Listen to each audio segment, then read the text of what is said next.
శ్రీకృష్ణుడు చిన్నతనంలో సాగించిన లీలలు పిల్లలకు, పెద్దలకు సైతం ఎంతో ఆసక్తికరంగా ఉంటాయి. వాటిని లోతుగా పరిశీలిస్తే ఆధ్యాత్మిక అర్థాలెన్నో గోచరిస్తాయి. పూతన అనే రాక్షసి పసిబాలుడిగా ఉన్న కృష్ణుడి వద్దకు మారువేషంలో వెళ్ళి చంపడానికి ప్రయత్నిస్తుంది.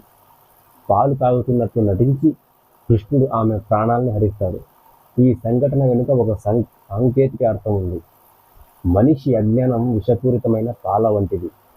భగవంతుడి పాదాలు చేరాలంటే అజ్ఞానం నశించాలి. మానవుడి అజ్ఞానం పూతనల పరిమాణంలో పెద్దది.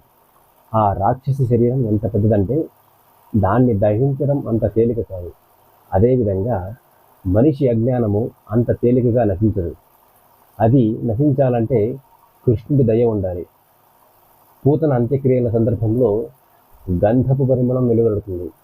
అలాగే కృష్ణుడి దయతో మనందరిలోని కాలుష్యాలు, దుర్గుణాలు నశించిపోతాయని అంతరార్థం. జై శ్రీకృష్ణ.